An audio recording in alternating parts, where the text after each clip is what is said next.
Assalamualaikum warahmatullahi wabarakatuh. Perkenalkan, nama saya Muhammad Rizky Pratama dengan NPM 23170510008 dari kelas A.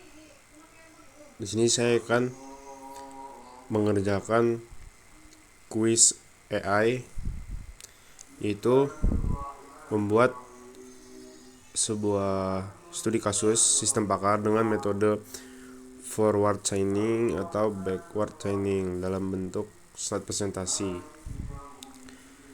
Karena NPM saya genap, jadi saya menjelaskan dengan metode backward chaining. Saya sudah membuat sebuah studi kasusnya, yaitu tentang diagnosa jenis sakit kepala menggunakan backward chaining. Lalu ada komponen dari sistem pakar, yaitu 5 fakta awal dan 6 aturan if then. Oke, kita lanjut ke slide presentasi saya. Sini judul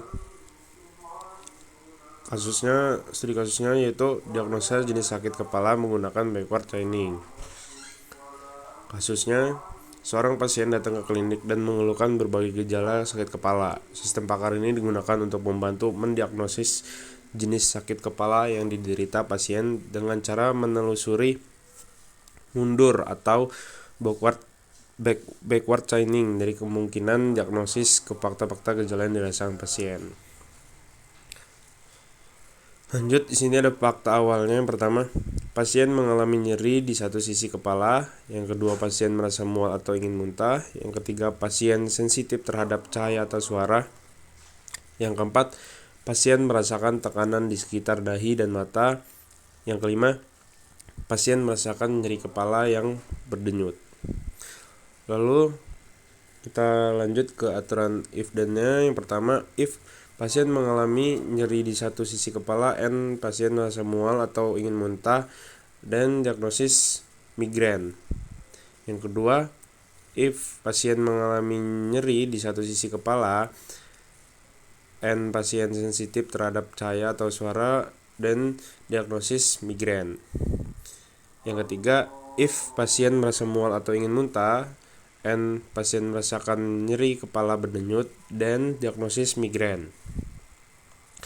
Yang keempat, if pasien merasakan tekanan di sekitar dahi dan mata, dan diagnosis sakit kepala sinus. Yang kelima, if pasien merasakan tekanan di sekitar dahi dan mata and not pasien sensitif terhadap cahaya atau suara, dan diagnosis sakit kepala tegang. Yang keenam, if not pasien merasakan tekanan di sekitar dahi dan mata, dan diagnosis sakit kepala non-spesifik. Lalu kita ke langkah backward chaining. Di sini contoh kasusnya, tujuannya menentukan apakah pasien mengalami migrain. Aturan yang terkait dari if then tadi, if nyeri di satu sisi kepala and mual atau muntah, dan migrain. Jadi sini prosesnya, kita tujuan sistemnya menyimpulkan apakah pasien menderita migrain. Lalu sistem menelusuri aturan yang mengarah ke kesimpulan migrain. Pertama itu ditemukan rule yang pertama, nyeri di satu sisi kepala and mual atau muntah. Sistem memeriksa fakta pasien. Nyeri di sisi satu kepala, yes. Mual, yes. Semua premis dalam aturan terpenuhi, maka sistem menyimpulkan bahwa pasien menderita migrain. Lalu kesimpulan dari sistem pakar ini menggunakan metode backward chaining untuk mendiagnosis jenis sakit kepala berdasarkan gejala yang dialami pasien. Sistem mulai dari kemungkinan diagnosis, lalu menelusuri aturan yang relevan dan memeriksa fakta gejala pasien. Pada contoh kasus, pasien mengalami nyeri di satu sisi kepala dan mual yang memenuhi aturan untuk diagnosis migrain. Dengan demikian, sistem menyimpulkan pasien menderita migrain. Jika gejala pasien tidak memenuhi aturan yang ada, sistem akan memberikan diagnosis sakit kepala non-spesifik.